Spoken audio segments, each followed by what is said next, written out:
Good morning, everyone. We want to welcome you to our Get the Facts About the VAX Employee Town Hall, and we hope this will be an opportunity not only for you to gain more information, but also to have your questions answered. For those of you who don't know me, I'm Dr. Sherita Golden. I'm Vice President and Chief Diversity Officer for Johns Hopkins Medicine, and I'm also a professor and a faculty member in the School of Medicine, and I have been a member of the Johns Hopkins family for almost 27 years. So I've been here since I came to start my internship in 1994. And so, of course, the health of our employee community and our staff and everyone here is very important to me personally.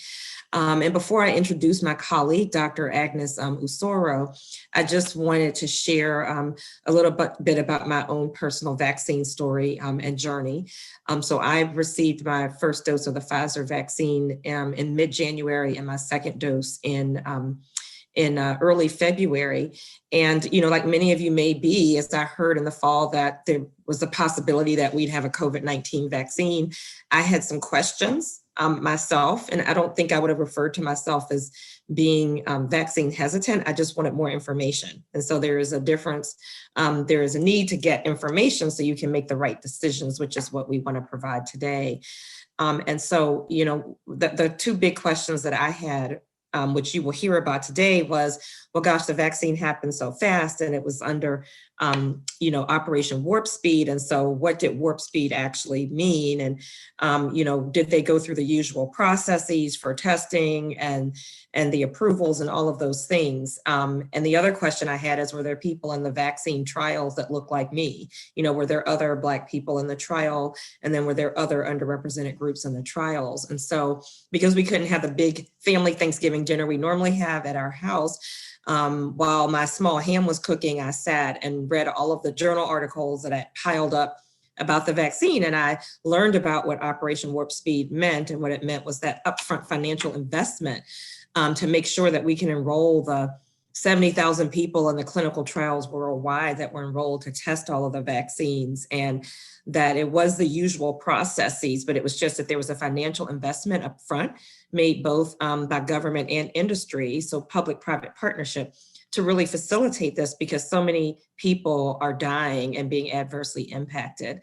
And I also wondered about the newer technology in the Pfizer and Moderna vaccines. And once I read about the technology, I actually thought it was a brilliant approach to how to have our body generate a protective immune response. And then I also read about the clinical trials and realized that in the Pfizer trial, there were about 3,000 other Black participants that were enrolled. And then in the Moderna trial, there were 4,000.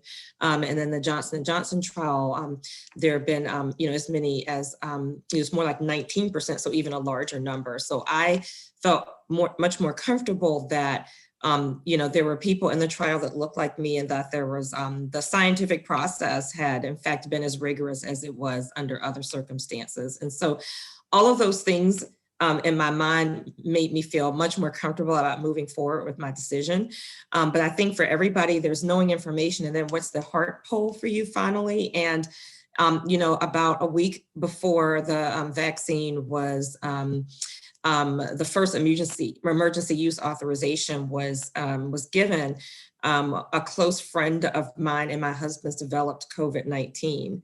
And a week later, another friend did. Both of them were Black physicians, and one of them was sick enough to be hospitalized. And that was very frightening for both of us. And I will say that that's the day that I changed my mind and decided I was going to move forward. And then the other heart pull for me are my parents. I'm showing this picture. They both were blessed to turn 85 last year during 2020. During the pandemic, and I felt like I had spent most of 2020 trying to keep them alive and not expose them. And so for me personally, I wanted to do whatever I could do to protect myself so I could then protect them. So, you know, put your own oxygen mask on first, doctor, so you can then protect others. And so now my parents have both just finished their vaccines. They 2 weeks ago got their second dose of Moderna. My husband, who's a neonatologist here, has completed his vaccine doses, and our son, who is a senior in college up at Northwestern University outside of Chicago, got his first dose yesterday. So I just wanted to share that because I think there's information and then it's personal. And I think for me, protecting those I love and the rest of my community was paramount. And I will say that even though there's a lot of talk about the vaccines right now and not as much talk about the impact of COVID, there's still about 50,000 new infections a day in the US. And unfortunately, about 3 weeks ago, a close friend of mine, my age, who hadn't yet met age eligibility criteria for the vaccine, died from COVID before getting the vaccine. And we just attended his funeral on this past Saturday. So this is still very real, which is why it's my pleasure, in a sense, to be able to do what I can to help answer questions that are had about the vaccine. So it's now my distinct pleasure to introduce my colleague and friend, Dr. Agnes Usoro, who many of you may recognize from the halls of Johns Hopkins Hospital because she did her training here. She is currently an emergency medicine physician at Johns Hopkins Howard County General Hospital. Her clinical interest is in global emergency medicine and improving emergency care services in low-resourced environments. She has worked with international organizations such as the World Health Organization and the International Committee of the Red Cross to improve emergency care resources in Nigeria, which is where she is from, Pakistan, Ethiopia, South Africa, and Brazil. Additionally, Dr. Usoro is an avid advocate for diversity, equity, and inclusion and started the House Staff Diversity Council at Johns Hopkins Hospital and Johns Hopkins Bayview Hospital during her emergency medicine residency training. This organization is still going strong and aims to improve the experience of underrepresented and medicine residents during their medical training. A current and ongoing project for Dr. Usoro is promoting evidence-based knowledge surrounding the COVID vaccines, particularly among the Black and other marginalized communities. She is excited to educate others and to promote more understanding of vaccine development process and the science behind the various COVID-19 vaccine candidates. So I introduce Dr. Usoro to you. Thank you, Sherita. I appreciate the introduction, and thank you for sharing your COVID vaccine story, particularly the fact that it does and is still impacting our community and our population. And so everyone, I urge, must do their part to make sure that we see the end to this pandemic. I'm going to share a presentation that I have with you guys to just kind of outline the vaccine development process and how that is related to COVID vaccine. This presentation was adopted from one of my mentors, Dr. Malcolm Brock, with added information to just kind of go into the details and make sure I stay up to date with the vaccine development process. I'm an emergency medicine physician. I work at Howard County General Hospital, and COVID itself is very much real. We see a lot of cases on a daily basis. For a time, it seemed to be getting markedly better as the vaccines were rolling out, but don't let your guard down because the cases are still increasing. I wanted to make sure that we all recognize, and let me just minimize this panel here, that the reason we are taking the time to have these discussions is because we recognize that there are a lot of misinformation out there, particularly related to the vaccine and particularly affecting marginalized communities, particularly the Black and Hispanic communities. And so we want to make sure that we grapple with this information and share what's appropriate and scientific based so that people can make the most informed decisions for themselves. Now, I do recognize that within the Black community, there's been a lot of mistrust amongst the community and medicine, and rightfully so, given the mistreatment that has taken place with history. Here you will see a slave known as Anarcha. She was one of the slaves that unfortunately fell prey to the experimentations of a famous gynecologist known as Dr. Marion Sims. You might recognize his name if you've studied and recognized particular procedures and positions in gynecology named after him. They studied various gynecologic procedures and positions on these patients, which were slave women without anesthesia. And these procedures, if you've had anything done gynecologic, were quite painful. Another example of the mistreatment was Henrietta Lacks, who had her cells, her cervical cells, taken from her without her consent. Those cells have remarkably contributed to the improvement in medical science. But again, the concern was that herself and her family were not made aware of this, her contribution until years later. And then obviously everyone is very much aware of the famous Tuskegee Project that monitored Black men who were infected with syphilis without giving them the opportunity to be treated when the treatment was made available during this study. I come to say this because in the medical community, we have learned from this experience. And out of that came out the field of medical ethics. And there are 4 pillars that really define medical ethics. And those are autonomy, beneficence, non-maleficence, and justice. And when we're doing common, everyday, modern scientific research, we're making sure that these pillars are at the foundation of the research that we are doing. Autonomy means that the patient is fully informed and has the right to say no. They have the right to say yes and opt into your research, or they have the right to say no. And that's not just at the beginning, that is throughout the entire research process.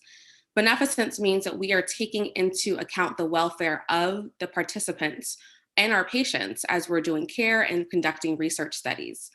Non-beneficence itself, as we talked about, is making sure that we include and make sure that everyone's aware, and we're making sure we're thinking of the goodness of the patient before we do anything. Justice means that we're giving everyone the fair and equal treatment, and current research studies are modeled after that because, there's usually a treatment arm, people who get the investigational drug, and in this case, the vaccine, and those who get a placebo. The justice component is that if we see that the vaccine is truly working, those who did not get the vaccine initially, who were in the placebo group, do have the opportunity to eventually get the vaccine later on in the research study. And that is to make sure that there is fairness towards everyone who's participating.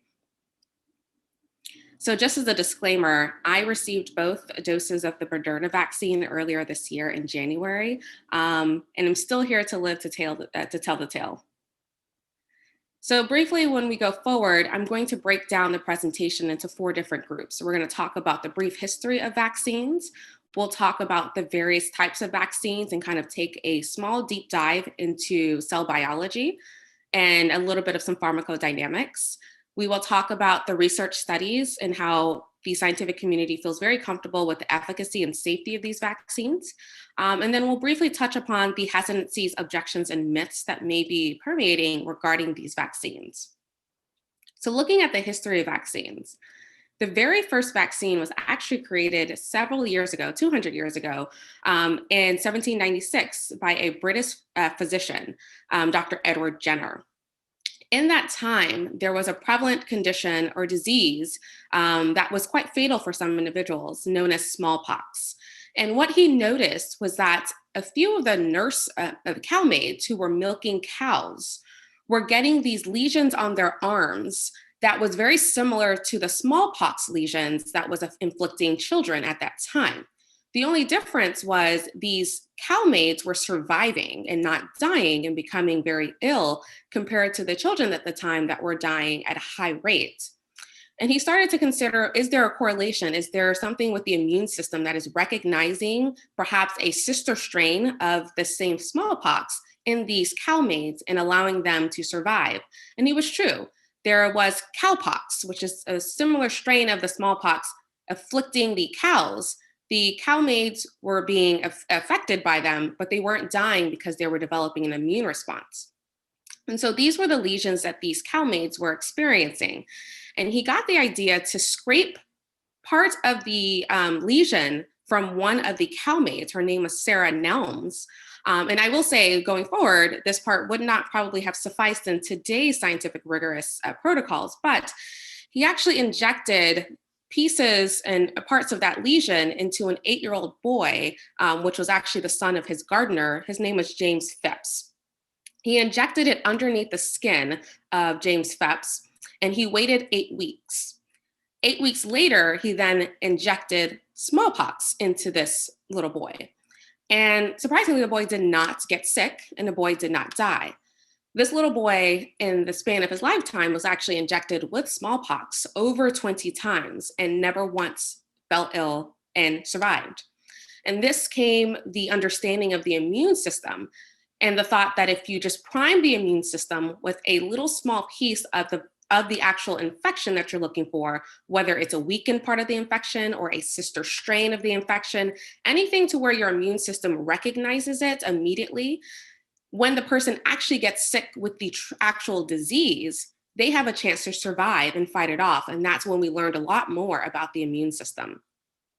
And so he went on to inoculate in the same manner all of the little kids in Great Britain at that time. And that helped to fend off the smallpox pandemic at that time. And now, today in 2021, we can say that smallpox has been eradicated. This is the cottage that Dr. Edward Jenner lived in, and he dedicated it to James Phipps on his when he died, because of his remarkable contribution to the study of immunology and the development of vaccines going forward. And a fun fact is that the word vaccine comes from the Latin term vaccinus, which means from the cow. And that is because this all was recognized started when Dr. Edward Jenner recognized those cow maids and the lesions on their arms and how they were not getting sick. So moving forward from the 1700s, we've had 200 years of robust vaccine development, starting from 1796 with the smallpox vaccine to now moving forward 2020 and 2021 with the COVID vaccines. We've had a robust amount of years of research, knowledge, and evidence to show us how vaccines are utilized, how they're made, their safety profile, and that has helped us going forward as we create new vaccines. One thing that we recognize is in the last 200 years, the vaccine development process was pretty much at a standstill. The general method is that we took either the live virus, so for example, let's talk about the flu virus. We would take the flu virus and its genetic material, and we would either inject a small weakened part of that virus into the individual, which we would grow and produce in eggs, and that's how they were able to rapidly produce the amount of the genetic material needed to actually go into the vaccines for distribution. Or we would take the live virus itself. It's a quite tedious process. It takes a lot of man work to get that done. And the scientific community recognized that this was a pretty much outdated method for creating vaccines. And given that, there was always discussions in the scientific community that we can't hang all of our eggs in one basket. So we need to make sure we have development in new vaccine technologies, because the traditional method of growing things in a small animal vector over time was becoming obsolete. And they recognized that, but the problem is advance in technology were not being placed because there's not a lot of money and profit in vaccines. A lot of vaccines, if you guys got them as a child, are funded by the state, very cheap in their insurance agency. So there was no financial incentive for these pharmaceutical companies to develop more advanced technologies and vaccines. Well, we all recognized back then that the reason that that's a problem is that a pandemic may occur, as is what happened in 2020 with the COVID pandemic. But in the background of all of that, Igor Sahin and his wife Özlem Teruki, who were in Germany, founded a company known as BioNTech. And this had completely separate foundations as it relates to COVID vaccine. This was years before we even recognized, this virus was discovered. In 2008, they looked to utilize alternative methods for vaccine development, but their target at that time was to make a cancer vaccine. So they were hoping to develop a new type of vaccine that perhaps could target cancer cells and try to halt cancer development in its track, or at least particularly go after particular cancer cells. And BioNTech you might recognize as a name because they're the ones who eventually partner with Pfizer going forward. But I mentioned this to let you guys be aware that the technology for mRNA vaccines wasn't developed during the COVID pandemic. It was already there. It was started in Germany with BioNTech in 2008, and their initial aim was to develop a cancer vaccine. So now let's go into a brief cell biology discussion. This might take you back to your biology class or microbiology if you took it, just so we can talk about the cell and how vaccines actually work. So this is the basic human cell. If you take any piece of your cells, your skin cell, your heart cell, anything, and look under the microscope, you will see that there's a basic cell unit. So this is the outer membrane, which is usually composed of the cell membrane, which is just basically from a lot of fat cells. Inside, you have like the head megaboard of the cell, which is your nucleolus, and in the middle is your nucleolus with your nucleus. This is where our genetic material resides. So this is where your DNA is kind of housed there, and that is essentially the framework of who we all are. When we have to get that information has to somehow translate into the functions of our body over time. So in the background of our daily lives, our cells are constantly replicating and getting information from this DNA to tell our other parts of our body what to do. And how that happens is that we have this genetic material that comes out here. It gets copied into a form called RNA. That RNA comes out through what is known as the rough endoplasmic endoticulum. And it's rough endoplasmic endoticulum because it has some ribosomes sitting on top of it. And then that part of the cell actually, copies the DNA, and it goes through this process known as translation. It eventually comes out and creates proteins that get folded, and it's a complex process, which is quite fascinating if you want to read more into it. But essentially, everything happens within the cell at the basic unit. There's two parts, actually the nucleus, or here in the cytoplasm. And we'll refer to this going forward. So just remember that there's the nucleus, which is where our DNA material is. And then the copy of our DNA material called RNA comes out here and completes the process with protein to make the proteins going forward. So when we talk about that complex process, to make it simplified, we can talk about, or mimic it to making a cake. In order before you get the cake, you have to get your material. And so DNA is kind of the basic material. It's your milk, your eggs, your sugar, a little bit of some butter here. And those are just the basic materials that are needed to eventually make the cake. Your RNA is like your recipe. It's a copy of all of this, but it's actually just the instructions that we take forward into the cytoplasm to eventually make the cake that we are eventually trying to eat. And to make it a little bit more fun, a basic way is that your DNA is like a cookbook. We copy that because we can't take our DNA out of the nucleus. And then we get the recipe here, which is thus the mRNA. And then mixture with other components of your cell, you have your chef, you have your helpers, and you have your sugar. And all together, these form your eventual proteins, which then go forward to actually do bodily functions. And again, just to look at it, your DNA is your cookbook. You copy it, and you get a copy called your RNA. Again, RNA is just a photocopied version of your DNA, because remember, DNA cannot escape the nucleus. It must stay there. The RNA, though, has the ability to go to your cytoplasm, and once it goes to your cytoplasm, your chef and all your helpers are able to take that RNA and make an eventual protein. Now, proteins are eventually the building block for all of our bodily functions, and there's different kinds of proteins. You have structural proteins that will then leave the cell and then make the physical traits of who you are. Some of those proteins will eventually go and make your bones. Some of those proteins will then go and make your skin. Some of those proteins will then make your eyes and your color of your eyes and your facial features.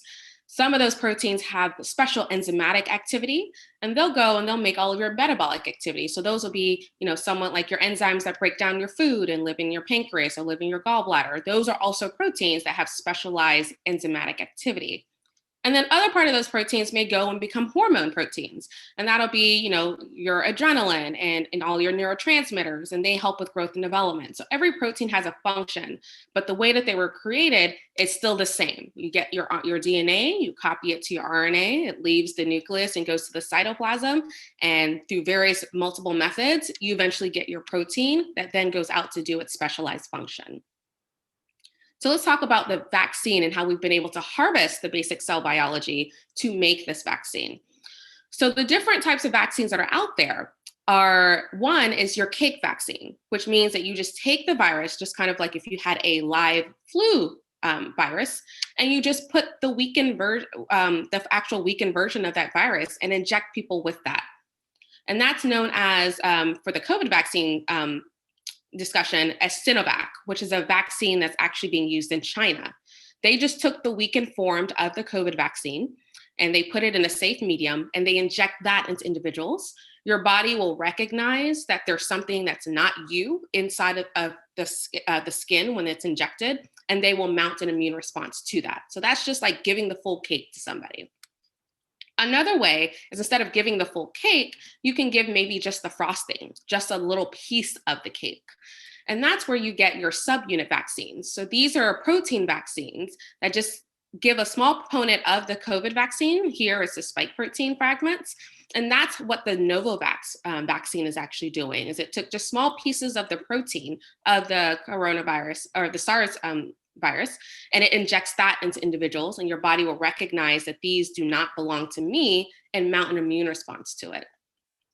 And then with the current vaccines that we have approved in the United States, these are more of just ingredient vaccines. So you can think mRNA vaccine is just kind of like the egg here, or the DNA vaccines is maybe just the flour here. And what happens is your body will then make the cake, but it's just giving you a taste of part of the ingredients. And so one is the mRNA vaccines, where instead of giving you the full cake, we just give you a little copy of it with the RNA, and your body then has to make the cake, which is basically it has to make the components, the proteins, and eventually your body will recognize it. So it's a few more steps that your body has to go through before it gets the cake, before it can make the immune response. And then the other kind of vaccine is the DNA vaccine. Again, it just takes a little, and this will be their Johnson & Johnson, AstraZeneca, and this will be your Pfizer, Moderna. And they give you a little piece of the DNA. And again, same thing, your body has to take that DNA. It has to then form all the ingredients, make the cake, make the components that look like a virus, and then your body then makes an immune response to it. And so that's how we've been able to at least harvest part of the cell biology and our understanding of cell biology to make different types of vaccines. And so just looking at DNA vaccines, let's look at what your body does when you're injected with a DNA vaccine. So this is the coronavirus. This is just a diagram of what it looks like. And this is from the New York Times. They did really good diagrams. This is the genome of the coronavirus. It is an RNA virus. And we are specifically interested in this part of the genome that codes for the spike protein. And the spike protein you guys might have heard about a lot in discussions and in the news, because it's the part of the vaccine or part of the virus that latches onto our cells and allows the virus to enter. So what the DNA vaccines do is they just take a piece of that spike protein and they make the double-stranded DNA out of it. And then they put it in this shell called the adenovirus 26 vector. And that all it is just going to enter into the body and act like it's a virus. But this virus is not active. It's just a piece of that protein. But they put it in a carrier because they know that, this carrier virus will be good at getting to the target, which is getting inside the cell. So once that vaccine component gets to the cell, it enters into the cell. And because it's the DNA, it has to go to your nucleus. And once it injects itself into the nucleus, your body, like we said, will make a cake. It'll then eventually make components of the virus. So it'll go through the DNA, it'll copy it into RNA. That RNA will leave the cytoplasm. It'll go through various processes, which will eventually result in a protein. And that protein will result in non-active spike proteins. And it'll go to your cell, and it'll present itself just like it's a spike protein of the coronavirus, but it's not active. It cannot cause infection because it's a man-made DNA component of it. But it'll function the same way, and that your body will recognize that this does not belong to me, and it'll mount an immune response. Let's look at the same thing with an RNA vaccine. Again, this is the coronavirus, and this is the part of the genome that codes for the spike protein. So all we did is, instead of like the DNA virus, we took the RNA virus, and we took a little piece of the RNA and we surrounded it with lipids. And that's how we were able to get it stabilized. And exact same thing. We will inject that into the body. And again, this is the Pfizer and the Moderna vaccine. Once those components go in your body, they latch onto the cell membrane of your cells. And because it's RNA, it's already the copy. It's not the DNA itself. It doesn't have to go to the nucleus. It goes straight into your cytoplasm. It finds that endoplasmic reticulum, and it starts the process of making proteins. And it makes these false proteins that go to the body that function and create a same immune response as if you were truly infected by the coronavirus. But again, it's a man-made RNA component. Your body will recognize those subunits and make an immune response. So let's look at the common pathway. We have these like surveillance cells in our body, and they're known as antigen presenting cells. And their job is just to kind of go around, they're like security guards, and they just kind of sample part of our body every now and then. And when they recognize that they've tasted something that doesn't seem like you, They get a piece of that, and then they go to these helper T cells, which are kind of like our security guard, the ones who are just stationed. So these are the ones that walk around, and these are the ones that are just kind of stationed in their center. And this antigen presenting cell in our body will say, hey, I've got a piece of this material. It doesn't really seem like it belongs to us. Can you do something about it? And that helper T cell will say, okay, well, let me take this higher up to my sergeant. And it'll go to a B cell and it'll say, this doesn't seem right. And this B cell will say, yeah, this is not us. So we're going to create antibodies so that if we ever see this again, we can attack it immediately. So those antibodies get formed from these B cells, and they make antibodies to this antigen that they recognize does not belong to me. Additionally, just to make sure that we're all on the same page, the B cell will then also activate a different kind of cell known as the T cell, because they also recognize that these are antibodies, these are preventative. But if that part of our body is already infiltrated and they're thinking, if there's spies already amongst us, we need to kill them now. So this antibodies will not only neutralize it, but it'll also activate these killer T cells, which will then go around roaming and looking for pieces of this that are already there. And if they see that they're there already on cells, they're going to kill that infected cell. And I just want to break this, might be confusing, but it's a two-step process of immunity. There's cell immunity and humoral immunity.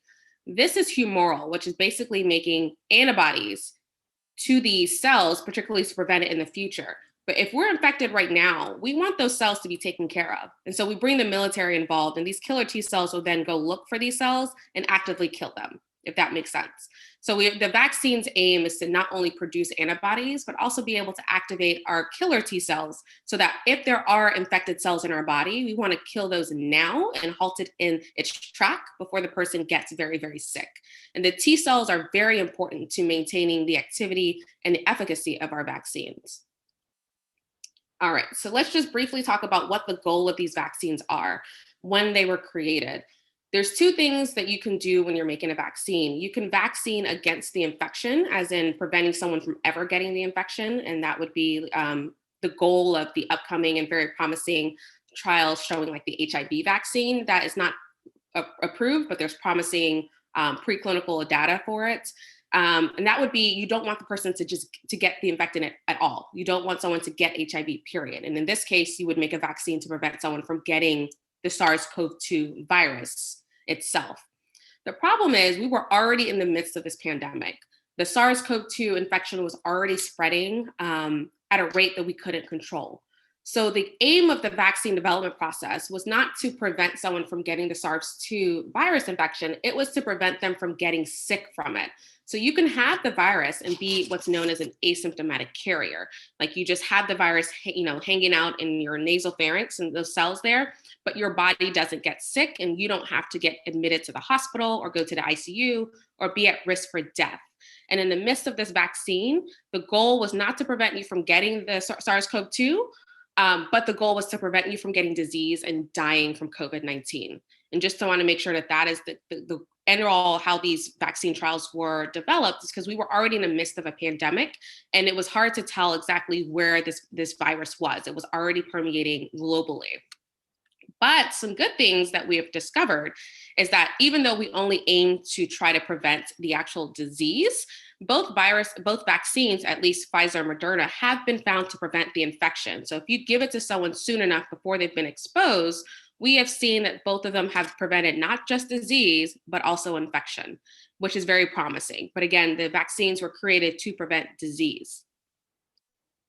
Now let's just talk about how vaccines are, and all medications period, but how vaccines are traditionally created.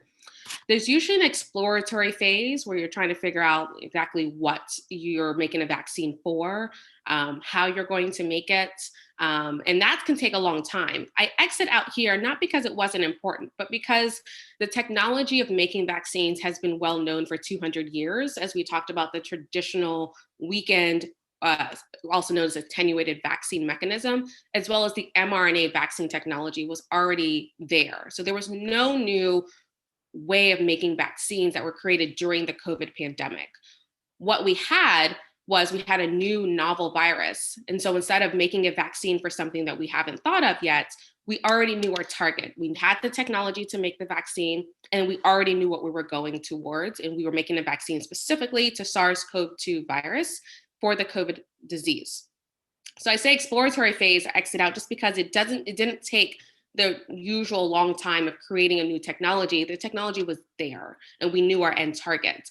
And so reassuringly, the Chinese scientists were able to genetically sequence the SARS-CoV-2 virus by December 18th, which is when they shared it with the rest of the global community, because they had been experiencing the pandemic in mid 2019. And so not only did we have the technology for these vaccines, but we also had its genome already, thanks to the Chinese scientists in December of 2019. So we started off here in the preclinical phase, which is generally where we take non-human primates and mice and we test to see if the vaccine that has been developed actually shows response. And this is usually measured antibody response in these individuals. And once we saw that there was positive antibody formation in these non-human primates, we were then able to actually go into human clinical trials. And when you have clinical trials, they're usually broken down into phase 1, phase 2, phase 3, and then there's usually phase 4, which is after approval, post-marketing surveillance. So phase 1 is generally where you have a group of healthy volunteers and your goal is to try to make sure that this vaccine or whatever you're developing is actually safe for individuals. And you test that in healthy people who don't have any other comorbidities or anything that would confound your results. And then once you deem that your vaccine is safe, you move on to phase 2, which is where you get a mixture of healthy individuals. Some individuals may have some already medical conditions. And right now you're testing various doses. You're making sure to see that your vaccine actually does what it's supposed to do, which in this case is to prevent severe COVID-19 disease.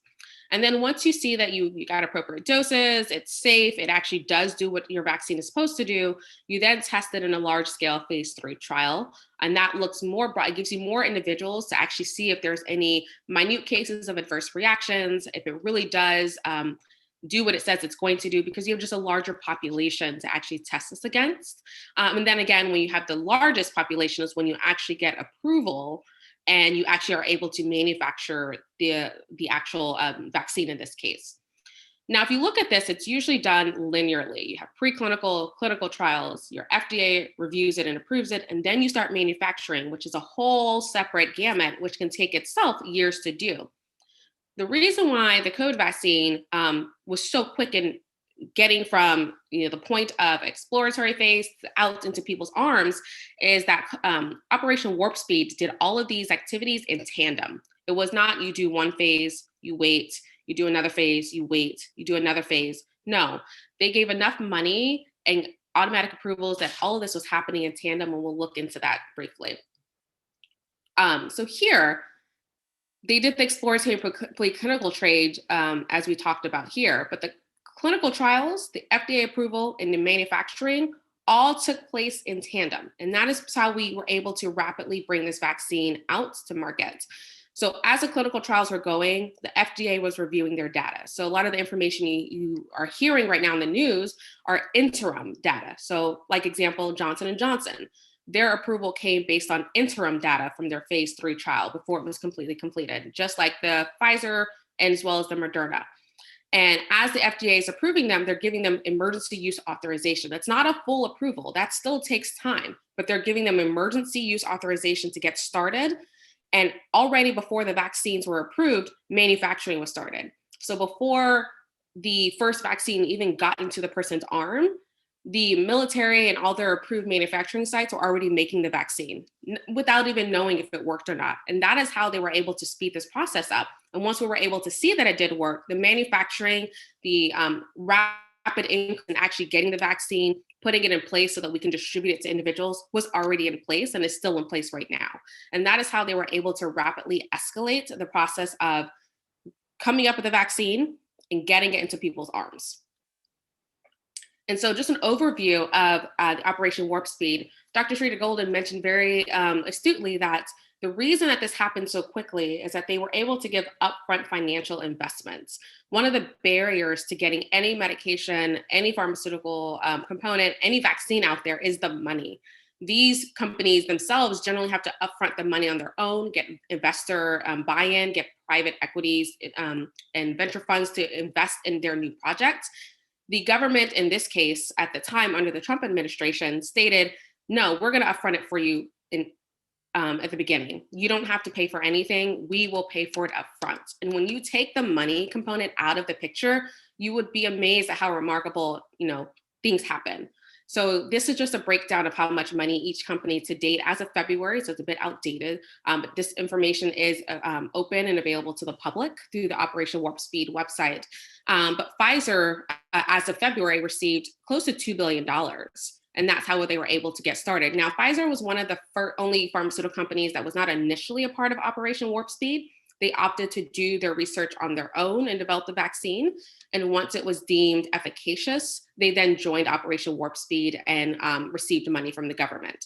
Moderna was part of the initial Operation Warp Speed, and they received up to $4 billion as of last month. Janssen had received $1 billion. AstraZeneca with Oxford University has received close to $1 billion as well. Sanofi has received $2 billion, and Novavax has received 1.6. Merck was initially a part of Operation Warp Speed, and they had received a few million. They unfortunately discontinued their candidates and are focusing more on alternative therapeutics for COVID vaccine as of January. So now let's look at the actual vaccine trials and look at how these vaccines were deemed to be efficacious and safe for administration. So we talked about the various clinical trials. And again, we just quickly review the basics are the preclinical phase are your animal studies. It's looking for safety, looking for whole body effects within those animals because they do react similarly to humans. It's looking to make sure that in serum and in the lab that we get the appropriate antibody and T cell response that we're looking for when we inject the primates with the vaccine. And what we observed is that when COVID was injected into these animals after they were vaccinated, there was a very strong protection, as in there was a high measurable amount of both antibodies and T cells. And so that's when they knew that there was an immune response and that these vaccines potentially would work in humans. And that's when we're able, again, to go through phase 1, where you get healthy people, you figure out which dose is appropriate. You then move on to phase 2, where you get a larger population of individuals that reflect your targeted population. So a population that looks like the American population. At that time, you know your dose and you're just testing to make sure it works. And then your phase 3 is where you get a larger gamut of individuals and you test, again, the doses that you've already seen and deemed to be appropriate, and you test to see if your vaccine works. And you're looking for any nuanced side effects or adverse reactions that may not have revealed itself in phase 1 or phase 2.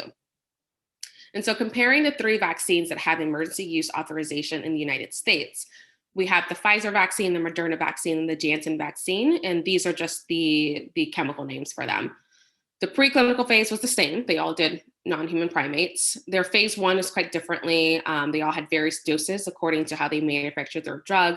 Their phase 2 also focused on, they deemed the high dose was what they were going to go forward for. Moderna used 100 micrograms. And Pfizer, interestingly, still tested various doses when they were in phase 2. And then phase 3 is where it's really important, because this is where you want to make sure that the study population matches your population. So Pfizer was the only one that did 16 and up. And they had about 9% African Americans in their study. And that's close to the United States population, at which African Americans make about 12 to 13% of the population. They studied their vaccine in various countries. And so they had a pretty heterogeneous group of individuals to extrapolate their data from. The Moderna vaccine is very similar. They had about 10% African Americans, again, very close to the population of the United States. And they tested their vaccine as well in various countries. And the Janssen white paper still has not come out to get the full details, but they were one of the ones that tested it in more countries than the other. So they had a quite a significant range of individuals that represented the African-American community. Close to 15 to 17% were African-American, and that's primarily because they had a larger population of individuals. I take this here because the trial was paused briefly for about 2 to 3 weeks initially, and this was back in October of last year, just to make sure that one of the medical conditions that one of the participants developed was not related to the vaccine, and it was deemed that that person did not, their condition was not related to the vaccine. The trial was eventually resumed. Of comparisons, there were a total of about 43,000 people in the Pfizer study. There were 30,000 in Moderna, and there were 44,000 in Janssen. Looking here, when you look at the end data after the person was fully vaccinated, in the vaccine group, 8 people who were fully vaccinated got COVID, and only one of them was deemed to be severe, meaning that they had to be hospitalized. In the Moderna group, 11 people after fully vaccinated developed COVID, and 0 of them were in the severe group. And I put 0 here because, again, I'm still waiting on the Janssen white paper to confirm what they've put out in their press release. But hopefully we'll have that data to be more accurate with that. In the placebo group, compared to the people who got the vaccine, 162 people got COVID, with 9 of them being severe. In the Moderna group, 185 individuals got COVID, with 30 of them being severe. And in the Janssen group, 5. So if you just see that there's a remarkably difference in the number of people who got COVID versus those who didn't, that's how we were able to get our efficacy percentages. Pfizer ended up being 95% effective at day 28. Moderna was 94.1% effective at day 43. And Janssen, because it was more of a more global population, was 66% effective, 72% if you just look at the United States population in the study, but also deemed to be 100% effective at day 49. I mentioned the other reactions here just because these were in the news. There was concerns of Bell's palsy initially in the Moderna vaccine. But when you looked at the 2 patients who received Bell's palsy or who developed it, one of them was in the vaccine group and one of them was in a placebo group. So it was deemed to be not related to the vaccine. It was just by chance because you had equal amount of involvement in both the vaccine and the placebo group. And again, the Janssen trial was initially paused for a few weeks because of the one participant developed transverse myelitis that was deemed eventually to just be by chance and not related to the vaccine. There's not been any other cases that have been documented or expressed.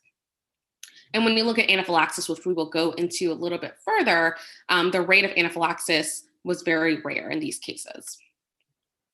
And then again, just comparison, Pfizer's mRNA vaccine, we talked about that technology was created in 2008 by the German company BioNTech. Their initial aim was cancer vaccines. We were able to harness that technology to make these vaccines for COVID. Moderna was also an mRNA vaccine, and Janssen is a DNA vaccine. Again, ingredients to eventually allow your body to make the cake so that your body could eventually make an immune response. You receive 2 doses of the Pfizer, 2 doses of Moderna, 1 dose of Janssen, which is one of its benefits and why the WHO recommends Janssen overall. And then the storage is quite different. You need this to be ultra cold in a freezer. Moderna requires it to be frozen, but not as cold as Pfizer. And then Janssen is more stable. It can be refrigerated up to 3 months. So let's look at the Pfizer and their data from their published paper in the New England Journal of Medicine. This is their overall review of the 2 groups. This is your placebo group, so did not get the vaccine, and everything in dark were the severe cases. And then this is your vaccinated group on this axis. And then you have your severe cases being one here. What they noticed is that when you got dose 1, both of them got either the vaccine or the placebo. Initially, the rate of getting COVID was the same. But then at about day 12 or 14, you start to see a remarkable discrepancy in the number of vaccine COVID diseases in these 2 groups. At that time, it wasn't statistically significant, but you started to see that there was a change and that this vaccine was working. But because it wasn't statistically significant, they gave a booster shot at day 21. And that's where you started to see a rapid change in the number of COVID cases. And this basically came to a halt. There was essentially no increased cases going forward. And so that statistical analysis that was going on throughout the study was the reason why they ended up giving a booster shot at this date to increase the immune response so that we maintained no increased COVID infections at this time. And so this is the Pfizer vaccine. Let's look at the same chart for Moderna. They were also published in the New England Journal of Medicine. And this is their chart. Again, dose day 0, you either got the Moderna vaccine or you got placebo. And if you can see, just like in the Pfizer, in the first few days, the rate of COVID was the same.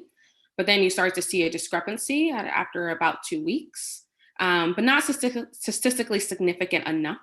So a booster was determined to be given at day 28.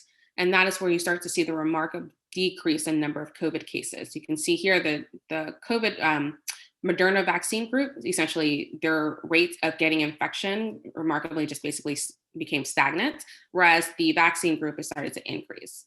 Again, the rationale for giving the booster at day 28. Moderna, interestingly, also did a continued study, because again, all of these study participants are being monitored and in their serum, and their extrapolation and getting COVID is still being tested even now. And they just recently published that even 6 months later, the amount of antibodies that these participants are having is still significant and enough to maintain and state that they are, quote, immunized from COVID. And they do that by testing the amount of neutralizing antibodies that are in the people's serums. They get a piece of the blood and they put it in a Petri dish, and then they put the actual live SARS-CoV-2 virus that eventually leads to COVID-19 in the Petri dish. And they try to see, do those antibodies neutralize the virus? And essentially the thought is, if you extrapolate that data in your body, it's doing the same thing. If you give yourself or get infected with the SARS-CoV-2 virus, which will lead to COVID-19 disease, those antibodies are still active in neutralizing that disease. Now, again, this is an extrapolated study. It's done in the lab. The antibody titers, which is the amount of antibody your body creates, we can't 100% say that it equals vaccine efficacy, but it's a pretty good telltale that if you have a high enough amount of neutralizing antibodies still in your serum, that correlates to the fact that you are still immune to COVID-19. Still awaiting the white trial from the Janssen phase 3 trial to show you their charts. And hopefully when that's published, we'll be able to update these slides for you. I just want to briefly touch on the AstraZeneca vaccine, because that has been in the news a lot. And they were aiming to apply for emergency use authorization in the United States very soon. And so that may be a fourth option coming forward. It is also just like the Janssen vaccine. It is a DNA virus that is injected through an adenovirus vector. Their study included the United States, Peru, and Chile. Their vaccine was found to be 76% effective overall, 79% if you just look at the US population at preventing symptomatic COVID-19. And they were also one of the few vaccines that were found to be quite efficacious against the UK variant, which we'll talk about those briefly. It was 100% effective for preventing severe critical illness. Unfortunately, it was not found to be very efficacious for the South Africa variant. So they actually ended that study in South Africa as it relates to that. But I bring this topic up because they've been in the news recently for this vaccine-induced prothrombotic immune thrombocytopenia. It's a mouthful, but it's a condition that has been occurring very rarely, but in a few European patients who've received the vaccine. And basically what it is your body creates an immune antibody to your platelets. And so it increases the person's ability or chances of getting a blood clot. And they saw that some of these clots were happening in very serious organs, such as the brain or in the GI system. The Emergency Medical Agency or Medicine Agency of Europe has stated that the vaccine is safe and that they don't think there's a correlation between this condition and the vaccine. But there were some concerns by some governments, and they did halt this vaccine for a few days.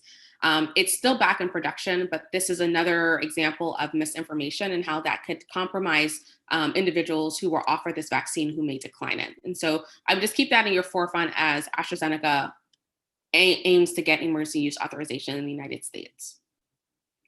So the overall message, though, is that all the vaccines that have emergency use authorization have been found to be 100% effective against severe COVID-19 disease. Remember, these are created for disease and not infection. And so some people will ask, can you still get infected if you get the vaccine? And the answer briefly is just yes. And the reason is the incubation period of getting exposed to COVID and then actually getting, sick is about 2 to 14 days. So you have 2 days to 2 weeks. You may be infected by a variant, which is why we're watching those variants very closely, or you may be infected by another virus. Anything can happen. There's millions of viruses out in the population, and as people lower or go out more and decrease their their masking and social distancing, you may be exposed to other viruses, one of them particularly being the flu.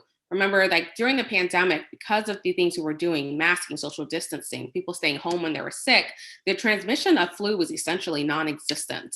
But I would say in the last few weeks, I've had colleagues, particularly in the South and in the Midwest, who are now letting me know that they're starting to see flu cases. And it's kind of late in the flu season, but that's just because as people open up and become less strict in their precautions, the normal viruses that circulate in our population may become more permeate. And I'm just going to briefly touch on it because I know we're running low on time, but the variants are right now being what we're studying to make sure that we're not at risk for, compromising our ability to get out of this pandemic. And this is just the overall genome of the coronavirus that we talked about. There's one variant in UK known as the B.1.1.7. Those cases have been reported in basically every state in the United States. Reassuringly, the AstraZeneca vaccine has been thought to be very efficacious against it.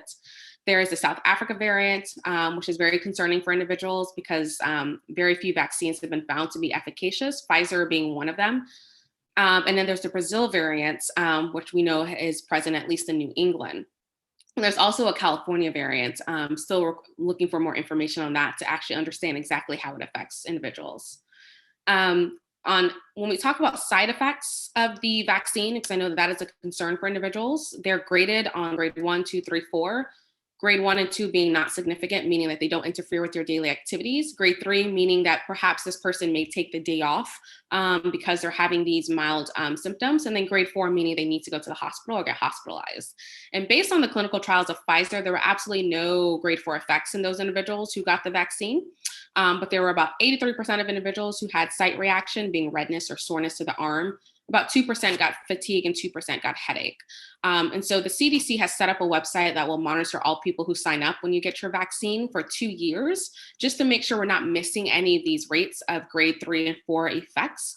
And also, if there's concerns, you can also personally call the FDA VAERS hotline and also report them as well. These are the ingredients that in all of the vaccines, which are very readily available on both the CDC and the FDA, as well as the pharmaceutical websites. And so if there's any concern for an allergic reaction to any of these components, again, if you are prone to allergies, you should speak to your allergist and your immunologist. And we'll talk about that. A lot of individuals, when they tested it, have not actually been found to be allergic to the actual components of the active ingredients of these vaccines. So the thought is that it may be one of the carrier components.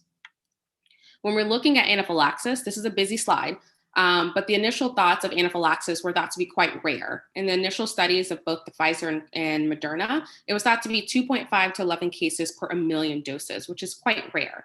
And when they reevaluated that, looking at both of the vaccines, again, that number was brought down to 2.5 to 4. And these are based on just the participants of the clinical trial who had rates of anaphylaxis. And anaphylaxis is not just a simple allergic reaction. It is an allergic reaction that requires the person to be hospitalized and given medications. When we look at a deeper dive, actually looking at healthcare workers who received the vaccine, we saw that the rate was slightly higher. It was about 108 to 130 per million cases. But again, that gives you a rate of 0.025%. Looking at that, it's less than 1%. It's extremely rare. And these are the individuals who have a propensity to have allergic reactions. And so for those individuals, it's recommended that you see your allergist or immunologist before getting the vaccine, because it doesn't mean you can't get the vaccine. And the reason that is, and this is a very small case report, but there were 2 individuals who had an allergic reaction after dose number 1 of their Moderna vaccine. And under the care of an allergist, they were able to get their second dose in what's known as a graded dosing regimen, meaning that instead of just getting 1 dose for dose number 2, they gave them a small piece of it diluted, and then gave them another dose 15 minutes later, and another dose 15 minutes later, and another dose 15 minutes later. And they did that until they got all 5 doses of dose number 2 broken up into 5 little doses, and not a single one of them, again, it's very small reports, it's 2 case reports, but it's promising information that even though you may have a propensity to have an allergic reaction to one of the carrier ingredients in the vaccine, it's not impossible for you to get the vaccine. You just need to be under the care of an allergist when you get that dose. So one of the concerns people have is, are there going to be long-term effects with this vaccine? And I want to say we have 200 years of data to look at long-term effects. And based on extrapolated data for the past 200 years, if you're going to have one of those rare, and it's usually an autoimmune response to this vaccine, and the key ones that we think about are like Guillain-Barré syndrome or transverse myelitis. If you're going to have a long-term response to the vaccine or any vaccine, it's going to happen within the first 6 to 8 weeks. All of those cases of potential long-term autoimmune complications occur in the first 6 to 8 weeks, first 2 months. And so essentially that is why we have the Be Safe and the Hero Together websites, or monitoring people for 2 years. But based on 200 years of data, if you haven't developed one of those long-term, very rare complications within the first 8 weeks, the chances are you're not going to develop it later on. And so briefly talking about scientific objections and myths, objections are thought to like create mistrust within the population and scientific community. And they're basically to questions that cannot be answered. One commonly being, how long will immunity last? Why should I get this vaccine? Because I don't even know how long it's going to work.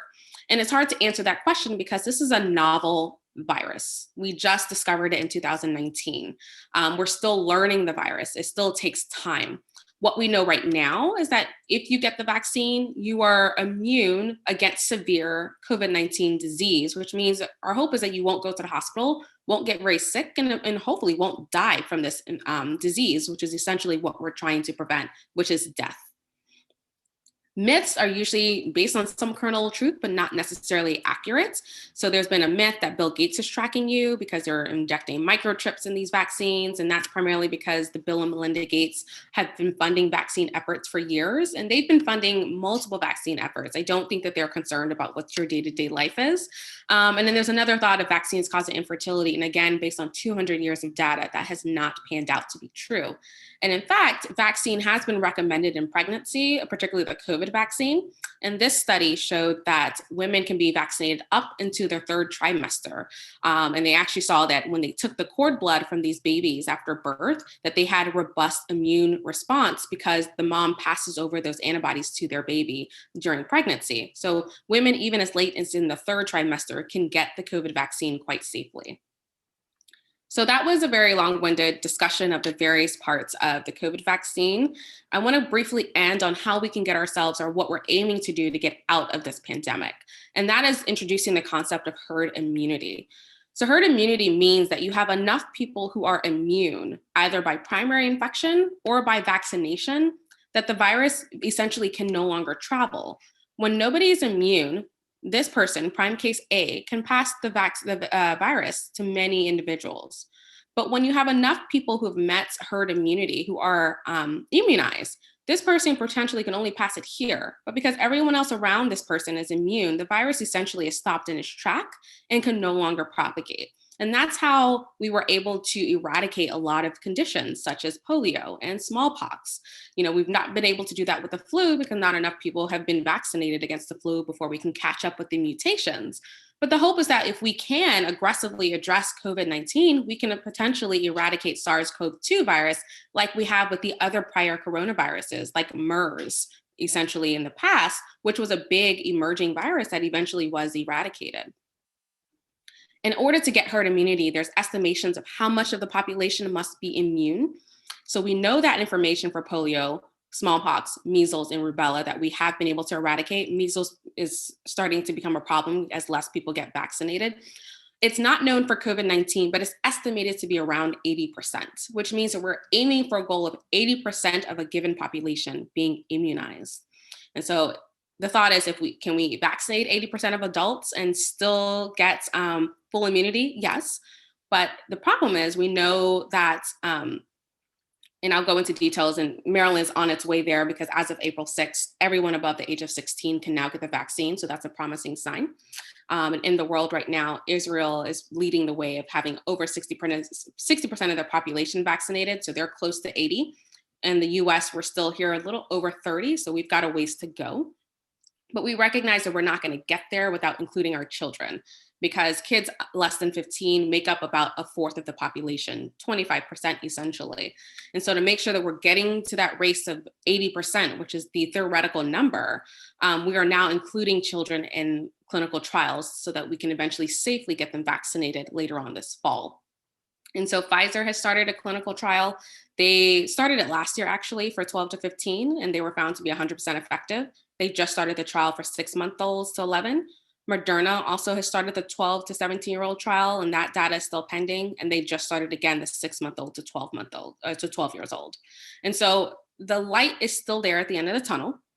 We're slowly moving towards our goal of 80%, but I introduced this concept because we're trying to get to the point of herd immunity where we can essentially stop the virus in its track from continuing to go forward. And herd immunity is going to be when people are vaccinated and you're considered fully vaccinated 2 weeks after your second dose if it's Moderna or Pfizer, or 2 weeks after your only dose if it's Janssen. So it's not just you get the second dose and you can go about the world. It's 2 weeks to give your body time to make that appropriate immune response. And we do know that as of March, people who are fully vaccinated can now interact with other fully vaccinated people in a closed environment, as well as with non-vaccinated people in their own home without having to wear a mask.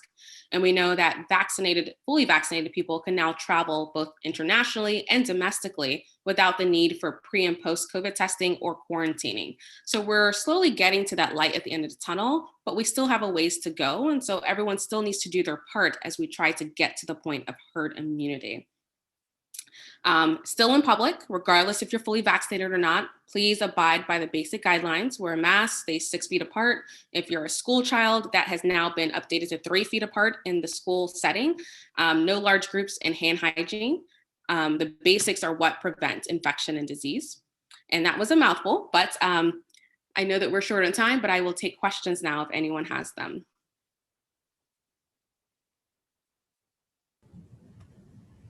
Thank you so much. That was such a thorough overview. And I've been answering some questions in the Q&A as they've been coming in, but there's one that I'll read to you. It says some individuals have no side effects at all from their vaccine, from either vaccine dose, and are thus concerned that their immune system isn't working. How can I reassure them that the vaccine is working anyway? Yes, and so some people just do not respond. And there's a very small subset of individuals who don't make other like antibody non-responders. And those are very rare. You would know if that was you because you would have, had that figured out in your younger years from your childhood vaccination. But I would reassure you that again, those side effects, those grade 3 adverse effects were only noted in anywhere from like 2% of individuals up to 80%, depending on what this effect was. And based on serum testing, even for those who didn't get an effect, if you were to draw your blood and actually test for antibody titers, which is the amount of antibody you have, there has been a robust response as far as enough antibodies to deem you immune. I never get any response to vaccines, but I know that I'm fully immune because when I go and change jobs, I have to get antibody titers for certain infections. So I would rest assured that even though you don't have a response, that could just be you. Some people have a high tolerance to, soreness of the arm and fevers and chills and don't necessarily feel those symptoms. I'm someone who never does. And so even for Moderna verse 1 and 2, the only thing I really got was soreness in the arm. But I feel rest assured that I'm fully immune because I'm dealing with COVID patients on a day-to-day basis, and to this day have not had COVID. And I've had both antibody testing, I've been tested for COVID multiple times, and I've not had it. So just anecdotally on my experience, be rest assured that there's enough scientific data looking at these participants that you are immune even though you don't have a response to the vaccine, which is good. You didn't have a side effect or an adverse response. And the vigor of the immune response, it changes with age. So younger people are likely to experience more of the side effects than those of us I'll call mature. So there is that difference and with age also. And I think we have time for a couple of more questions. So this was in one of your slides. I saw that Moderna showed antibodies after 6 months, but what about the other manufacturer? Do you think we'll need another booster dose? Yeah, so Moderna has published that they've shown response after 6 months. Pfizer had a press release that they also showed response after 6 months, but the paper has not been published that I've seen. And Janssen, I'm still waiting on their white paper for their first phase 3 clinical trial. But yes, antibody response is continuously being monitored for the participants of their study. And what we see now is it's very promising, both in animal studies and in human studies, that the amount of neutralizing antibodies is adequate to deem you immune. for those vaccines. We're just waiting for the data to be published, which it can take time to take your data, write it up, and publish it in a journal. So I think we're just waiting for that to be published. But the pharmaceutical companies have been communicating via press release. And so far, Pfizer and Moderna have both confirmed after 6 months, antibody response is still appropriate to deem those individuals who gotten the vaccine immune. Okay, great. And there was actually a question about the phone number to report side effects. And what I'm looking for, so the Centers for Disease Control and Prevention, they have a site, it's called VSafe, which is Right. where you can report any vaccine side effects. So maybe while we're answering one more question, I'm going to look up that link and put it in the chat. Okay, yes. So when you get your first vaccine, they usually offer you to sign up for VSafe. And when you sign up for them, the CDC will text you initially after your first vaccine, like every week, a few days, every single day, and then every few weeks. And then they'll continue to monitor you on an interval for the next 2 years to make sure that you're still feeling okay and not having any adverse reaction. But VAERS is an FDA website. It's not just for the vaccine. VAERS has been a website that's been there since the FDA's inception, and you can actually report side effects to any medication that is on the market. And so they monitor side effects anytime a vaccine or a medication has been approved. And that's what we do post-marketing surveillance. And that's how sometimes when a medication is out in the general population and you have a robust amount of people taking it, you're able to identify more subtle responses that you couldn't identify in clinical trials.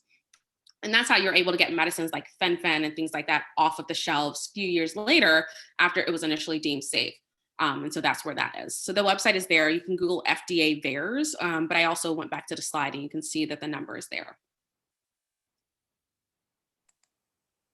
All right, great. And I put that link in the chat. And then the other question is about what about the objection of the lack of experience with the mRNA vaccine? So yeah, I would say the objection is the mRNA technology is not new. Again, it's been there since 2008. And just like all the other vaccines that we've had, mRNA is no different significantly from the DNA vaccine. We're just taking a small sample of the genetic material of our target virion or target virus and putting it in your body and allowing your body to then bake the cake and create the units that will eventually result in an immune response. We've been utilizing that on DNA vaccines for years, up to 200 years in various places. So all we've done is harnessed our understanding of cell biology, our understanding of the various parts of the cell. And we've either taken the live virus or we've taken a piece of the DNA or we've taken a piece of the RNA, but the technology and the function is still the same. You're getting a piece of a virion, a piece of whatever microbe, and you're putting it in your body, and you're allowing the natural activity that your body already does to create an eventual immune response. And we're seeing that it's effective based on the data from the mRNA vaccines being Pfizer and Moderna. And we're actually seeing that perhaps it's even more effective when you have to, bypass the nucleus and the whole translation process and just give an RNA component that's already photocopied, you're just going straight into the protein synthesis phase. And so I think going forward, the technology will only improve, but I wouldn't have any concerns about it because again, the technology has been there since 2008 and it's been, still being evaluated for cancer treatment. But in this particular case, it's been found to be quite robust. All right, great. And then there's one question, these are somewhat related. So one is, will the vaccines cause any issues in lymph nodes? And then the question is, what about anybody with a compromised immune system and the vaccine? Yeah, so lymph nodes, it doesn't cause any issues with lymph nodes. Lymph nodes are where a lot of your immune cells live. So when we talked about, we have these surveillance security guards called our antigen presenting cells who go about our blood and just kind of sample parts of our body. And when it recognizes something doesn't belong to us, it then will go to a lymph node or any part of your body, like your spleen or anywhere where a lot of these immune cells are. And it'll alert a person up higher up on their rank. And it'll say, hey, this doesn't seem right. What does this look like? And lymph nodes are essentially just little parts of our bodies where a lot of these higher up security guards sit. And they just kind of sample blood. So as blood is going through your lymph nodes, because blood is constantly going through them, they're sampling pieces of your blood and they're saying, okay, this is fine. Oh, that doesn't seem right. Or an infection is here. or something is not here, like a cancer cell is here. So that's the point of the lymph nodes. They're just areas of high concentration of our immune cells. So they don't compromise, they don't have any problems, they don't, attack our lymph nodes. Our lymph nodes just happen to be an area where a lot of those immune cells that kind of act as surveillance and safety monitors for our body, that's just where they reside. And so it can be in an immune organ like the spleen, or it can be in a lymph node. And that's just kind of like where our immune security guards sit. All right, great. And then, and this is a question that one of our participants' child got her first vaccine dose, Moderna, in late January. But then when she went to get her second shot, she was told because she was under 18, they didn't give her the second dose. So she turns 18 this Sunday, and the question is what to do to ask for the second dose versus starting the vaccine series over. So now it would be about 2 months. Sounds like it'd be about 2 or 2.5 months after that. I would say in that case, it seems like she was 17 when she got the first shot. And so I think the issue was she technically should not have received the Moderna vaccine. The Moderna vaccine is approved for 18 years and above. Janssen is approved for 18 years above. Pfizer is the only one that's approved for 16-year-olds, 17-year-olds, and 18 and above. So that might have just been a recognition on the vaccine distributor site that the first vaccine was given to someone who was not approved to get that one. Reassuringly, I think the data will show that it's safe in people less than 18. But the only thing I can think of is that they recognize that the person was 17 when she got the Moderna vaccine, and it was not approved in 17-year-olds. You need to be 18 and above to get Moderna. As of now, that hopefully will change in the fall. The Pfizer vaccine is what your child should have gotten if she was 17. And so I would probably go back to them and discuss that. If she's 18 now, she should be able to get her second dose. Right, and get the second dose with the Moderna, so it's the same one Correct. as first dose was. Correct. So we have a couple more questions, and I know, but I'm trying to get through all of them because these are really good questions. One of them is it okay to get the Pfizer at 4 weeks versus week 3? And my answer to that would be yes. That is my son's situation. So he's not in Maryland, not living in Maryland right now. So he had to get his first dose in Gary, Indiana, which was one state over, and they're backed up. So it's going to be like 4 weeks instead of 3. But I think the data show if you get it within that 6 to 8 week window that you're in a good time frame. Yes, and even for some longer than that. And it's controversial, but the reason we do the 3 weeks recommended is that was the study protocol. That's what the pharmaceutical company studied it in. But if you look at countries like Israel, which has been able to get over half of their population vaccinated with at least 1 shot and at least 40% with 2 shots, they have taken the prolonged route where they've given the first shot and maybe you'll wait about 2 months, maybe 3 to get your second shots. And those individuals are still deemed to be immune. And so not a lot, but a few European countries have gone through the whole, let's at least get 1 shot out there, and then we'll follow up with the second. And that strategy seems to be working, particularly for Israel, which is leading the way globally on getting people vaccinated with that strategy. So yes, even though it's not the way it was studied, hence we can't promote that, the studies on the background have shown that it's still effective even if you just wait 1 more week. Sometimes probably wait even longer. But again, we cannot promote that because that's not how it was studied by the pharmaceutical companies initially. Right. And then great. And this is a question. I need to get my second single shot. How long should I wait after I get my second Moderna shot? And I will say that is an interesting question that I was going to ask my internist today, because I was supposed to get the single shot, but then I sort of waited to out what I should do. So I'm not sure, Dr. Usoro, if you have an answer to that, but whoever asked that question, I might have an answer this evening from my primary care appointment. That is very hard to tell. What I've been hearing from my patients is that a lot of them have been told at vaccine distribution centers that they shouldn't get another dose with it. And that's primarily because of the concern for like a robust immune response and competition. I come back with that in the setting of when you take your kids to the doctor when they're younger, some of them get 2 or 3 different vaccines on the same day. And they do okay. It's just not studied in this particular vaccine, but I think the recommendation is you can wait at least 2 weeks, because after 2 weeks, you're deemed fully vaccinated after dose number 2 with the COVID or Moderna, or if your first dose with Janssen. And so after reaching fully immunization status, I think you should be safe to then go forward and get your next vaccine shot. So I would probably discuss, the 2 week being an arbitrary timeline, because we know that after 2 weeks, you're deemed fully immunized and potentially can just go forward and get another vaccine. All right, great. And then the question is, if I haven't gotten sick the entire year, do I still need the vaccine? I would recommend it. I know that that is a pushback. I would recommend it primarily because, again, that is not to say that you're not a carrier of the SARS-CoV-2 virus and you're just an asymptomatic carrier. And we will not end this pandemic. We will not halt SARS-CoV-2 from spreading from person to person until we reach herd immunity. And you cannot be considered immune until your body has created a robust response to it. And what we know is that in the early stages of the pandemic, individuals who got a mild illness, when their antibodies were tested months later, their antibodies were not significantly robust, which is the reason why even if you've had COVID, the disease, we still recommend you get vaccinated at least 3 months later.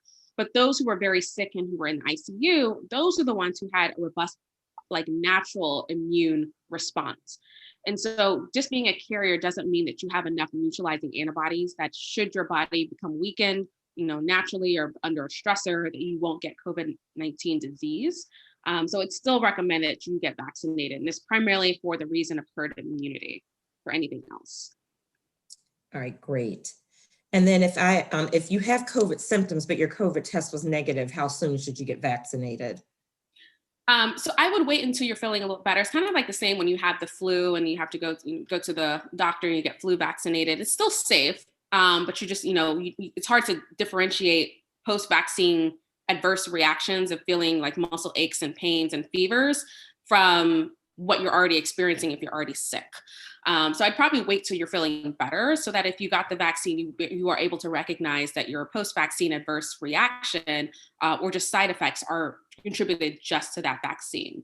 Although I will say that, it is thought to be the best time to get vaccinated for something when you're sick because your immune system is already primed. And that's why we do, give people who have the flu after they're kind of over the hump and just feeling a little bit drowned over the last few days to give them the vaccine. But I think in this case, when we're really trying to monitor side effects of this vaccine versus not, I'd probably just wait till you're feeling better. Right. Remember that there's other viruses out there, and the flu, even though we're out of season, is still starting to get picked up in certain areas. So it doesn't mean you haven't gotten another viral infection. All right, great. And I think this is our last question, and I can take this one. So it's that I'm scheduled for my vaccine through Hopkins, but not sure which one it'll be. Do we know which vaccine Hopkins is currently administering to employees, or will I just be told in the moment? So right now, depending upon which site, I'm administering Pfizer or Moderna. And a lot of what we administer depends upon what allocation we get from the state. So we are trying to at least develop a process working with our clinical operations team so that, people will know prior to, but we're working through that particular process based on the allocation that we get from the state. Yeah, but essentially you will find out the day of. But if you're like at Howard County where I am, we're giving Moderna. If you're at Hopkins Hospital, they're giving Pfizer. So it just depends on your site. If you're not at one of those areas and you're going to a community site, it really just depends on, like Sherita said, what you're allocated. Right. So if you're going to a community testing site, one of our statewide, mass vaccination sites, you may not know till you arrive, but we're trying to, let our staff know what it is that we have on hand. So.